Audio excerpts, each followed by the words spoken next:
On this video, we will talk about intermodal transportation focused on airports. We'll see what intermodal transportation is, what are the plans for the transportation network in the European Union in the future years, and we will see the example of the Singapore airport, which has the best intermodal connectivity in the world. So let's get started.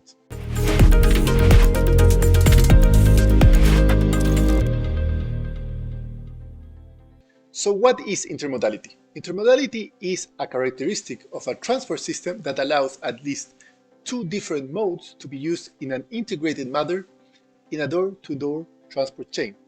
From a user perspective, the user will have a journey that uses at least two of these transport modes, and all these transport modes will be interconnected or will be coordinated in a way that the user will have a nice travel experience. So you need to integrate all this in one system.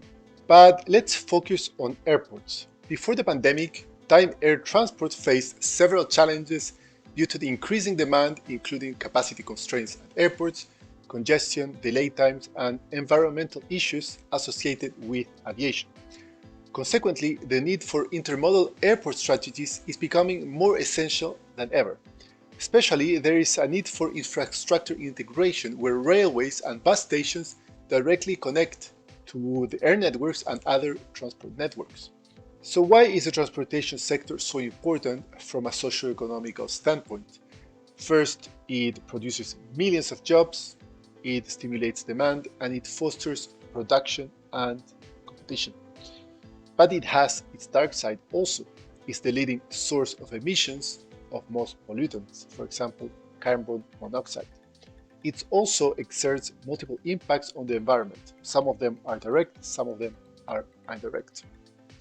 So the European Commission adopted a comprehensive roadmap with 40 initiatives for a competitive transport system that is also sustainable, to promote mobility, to eliminate barriers, to boost growth and employment, and to cut carbon emissions, and many others. The focus is on rails, because rails are sustainable, they are smart, they are safe, and they are affordable. So what is the objective for the European Union in the next 10, 20, and 30 years? First, it wants to create a European high-speed rail network. The objective is for medium-distance passengers to use rails instead of planes. And there will be a fully operational wide multimodal TEN-T core network.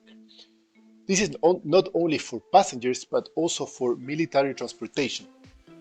And in 2013, there will be a high-quality capacity network and supporting information services in the whole European community. By 2050, they want to connect all network airports to the rail networks, and hopefully it will be through high-speed networks. And also by 2050, the goal is to have no road fatalities. So how can the European Union achieve this? First, it has to triple the length of high-speed networks that we currently have. It has to create dense rail networks in all the European Union members.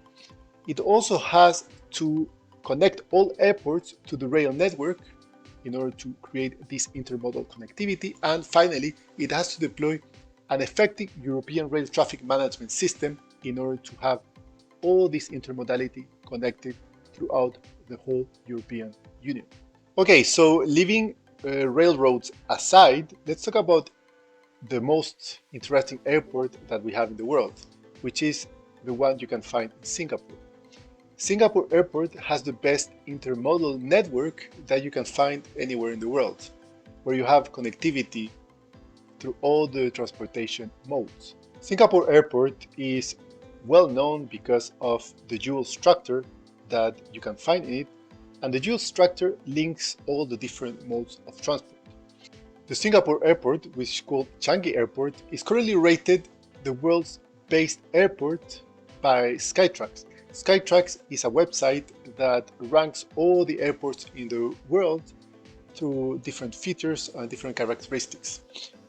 And Changi Airport is also the 18th most busy airport in the world, and it has a lot of cargo transportation as well. So we can say that Changi Airport has the best practices in intermodality. So let's see what we can find in that airport. One thing we can see is the SkyTrain that moves people throughout the airport through the different terminals. You have free shuttle buses that are very easy to use. You have the mass rapid transit concept that is used throughout all the city.